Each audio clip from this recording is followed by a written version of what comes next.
નમસ્કાર. દિવસભરના તાજા સમાચારોમાં તમારું સ્વાગત છે. તમારી સાથે હું છું પિનલગીરી ગોસ્વામી. સમાચારો વિસ્તારથી જાણીએ એ પહેલા મહત્વના સમાચારો ઉપર એક નજર. નમસ્કાર મિત્રો. આજે તારીખ 18 ફેબ્રુઆરી 2025 વાર છે મંગળવાર. ત્યારે આજની વિડીયોમાં વાત થશે મહાશિવરાત્રી પહેલા શિવ ભક્તો માટે સારા સમાચાર સામે આવ્યા. ત્યારે વાત થશે 20 તારીખે શપથ લઈ શકે છે દિલ્હીના નવા સીએમ. આગળ વાત થશે ભારે પવનને કારણે ગીરના રોપવે બંધ કરી દેવામાં આવ્યો હતો. ત્યારે વાત થશે 33 ગુજરાતીઓની ઘર વાપસી જોવા મળી રહી છે. આગળ વાત થશે વડોદરામાં બિલ્ડરના લગ્નમાં જામી દારૂની મોટી મહેફિલ. ત્યારે વાત થશે પ્રાચીન દેરાસરમાંથી મૂર્તિઓ હટાવી દેવાતા વિવાદ સર્જાયો છે. આગળ વાત થશે બજેટમાં ક્રિકેટ સ્ટેડિયમને ભાડે આપવાના નિર્ણયનો વિરોધ કરવામાં આવ્યો છે. ત્યારે વાત થશે એસટી વિભાગના કર્મચારીઓ માટે સારા સમાચાર સામે આવ્યા. ત્યારે વાત થશે ગુજરાતમાં તાપમાનનો પારો ઉંચકાયો છે. આગળ વાત થશે અમેરિકન સૈનિકોએ મારી પાઘડી કચરા પેટીમાં નાખી દીધી હતી. હવે મિત્રો સમાચાર વિસ્તારથી. અમેરિકાથી ડિપોર્ટ થઈને આવેલો એક શીખ યુવક અમૃતસર એરપોર્ટ પર પાઘડી વિનાનો જોવા મળ્યો હતો. તે શનિવારે એટલે કે 15 ફેબ્રુઆરીની રાત્રે અમેરિકાથી ડિપોર્ટ થયેલા 116 ભારતીયોની બેચમાં સામેલ હતો. તેને પાઘડી વિનાનો આ ફોટો ખૂબ જ વાયરલ થયો છે. તેણે જણાવ્યું છે કે અમેરિકી સૈનિકોએ તેની પાઘડી કાઢીને કચરાપેટીમાં ફેંકી દીધી. તેની દાઢી અને વાળ પણ કાપી નાખવામાં આવ્યા છે. મિત્રો, અન્ય મહત્વના સમાચારની વાત કરીએ તો ગુજરાતમાં તાપમાનનો પારો ઉંચકાયો છે. છેલ્લા 24 કલાક દરમિયાન રાજ્યના મોટાભાગના જિલ્લાઓનું લઘુત્તમ તાપમાન 2 થી 3 ડિગ્રી સેલ્સિયસ સુધી વધતા ગરમીનું પ્રમાણ વધ્યું છે. મહત્તમ તાપમાન પણ કેટલાક જિલ્લામાં 35 ડિગ્રી સેલ્સિયસને પાર પહોંચ્યું છે.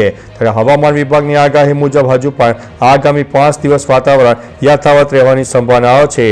હાલમાં તાપમાનમાં ઘટાડાની શક્યતા ઘણી બધી નહીવત છે. મિત્રો, અન્ય મહત્વના સમાચારની વાત કરીએ તો એસટી વિભાગના કર્મચારીઓ માટે સારા સમાચાર છે. રાજ્યના મુખ્યમંત્રી અને વાહન વ્યવહાર મંત્રી હર્ષ સંઘવીએ એસટી નિગમના કર્મચારીઓ માટે સંવેદનશીલ નિર્ણય લીધો છે. જેમાં ચાલુ નોકરી દરમિયાન એસટી કર્મચારીઓનું મૃત્યુ થાય છે તો તેમના કુટુંબને રૂપિયા 14 લાખની સહાય આપવામાં આવશે, તેમ ગુજરાત વાહન વ્યવહાર નિગમની યાદીમાં જણાવવામાં આવ્યું છે. મિત્રો, અન્ય મહત્વના સમાચારની વાત કરીએ તો બજેટમાં ક્રિકેટ સ્ટેડિયમને ભાડે આપવાના નિર્ણયનો વિરોધ વ્યક્ત કરવામાં આવ્યો છે.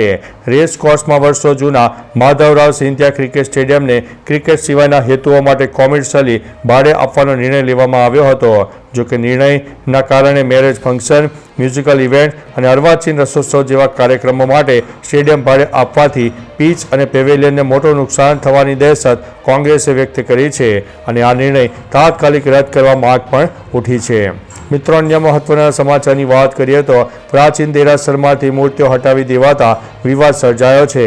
અમદાવાદના ગોમતીપુર વિસ્તારમાં આવેલા પ્રાચીન જૈન દેરાસરમાંથી ટ્રસ્ટીઓએ રાતોરાત મૂર્તિઓ હટાવીને સિલજમાં લઈ જવાતા સ્થાનિક જૈન સમાજના લોકોમાં રોષ ફેલાયો છે અને મૂર્તિઓને પરત લાવવા માટે માંગ કરવામાં આવી છે.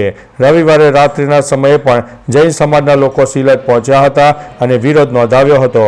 જોકે પોલીસ પહોંચીને મામલો થાળી પાડ્યો હતો. મિત્રો, અન્ય મહત્વના સમાચારની વાત કરીએ તો વડોદરામાં બિલ્ડરના લગ્નમાં જામી છે દારૂની મહેફિલ. વડોદરાને સંસ્કારી નગરી તરીકે જોવામાં આવે છે, પરંતુ સંસ્કારી નગરીમાં ક્યારેક સંસ્કારના ધજાગરા ઉડી જતા હોય તેવી ઘટના સામે આવતી જોવા મળી હતી. ગુજરાતમાં દારૂબંધી છે અને દારૂ ખુલ્લેઆમ આવે છે અને વેચાય પણ છે તે વાત પણ સત્ય હકીકત છે. ત્યારે વડોદરામાં બિલ્ડરના પુત્રના લગ્ન હતા તે દરમિયાન મહેમાનોને રેડી ટુ ડ્રિંક બોટલમાં દારૂ પીરસાયો હોવાની વાત વહેતી થઈ છે, જેનો વિડીયો પણ વાયરલ થયો છે. મિત્રો, અન્ય મહત્વના સમાચારની વાત કરીએ તો 33 ગુજરાતીઓની ઘર વાપસી. અમેરિકાથી ડિપોર્ટ થયેલા 33 ગુજરાતીઓ પહેલા ચંદીગઢ પહોંચ્યા હતા. પછી 2 ફ્લાઇટમાં તેઓ અમદાવાદ આવ્યા.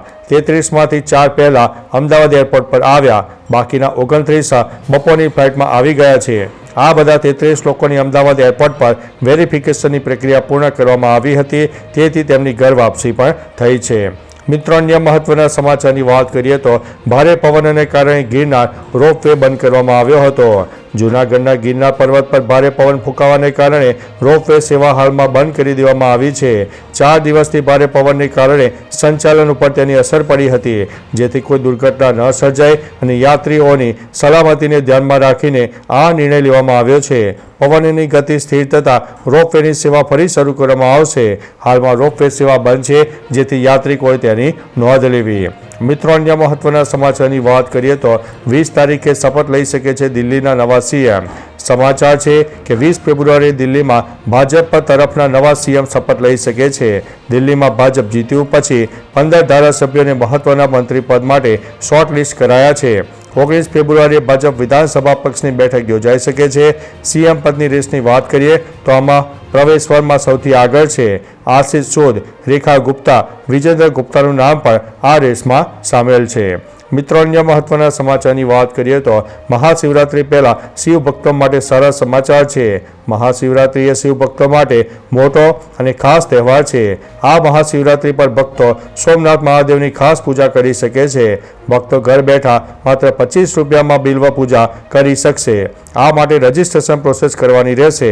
સોમનાથ ટ્રસ્ટે ફરી એકવાર 25 રૂપિયામાં બિલ્વ પૂજા સેવા પ્રારંભ કરી છે, જેનો લાભ ઘણા શિવ ભક્તો પણ લઈ શકે છે. તો ચાલો મિત્રો, ફરીથી દેશ અને દુનિયાના સુપરફાસ્ટ સમાચાર લઈને મળતા રહીશો. ત્યાં સુધી અમને રજા આપશો. નમસ્તે.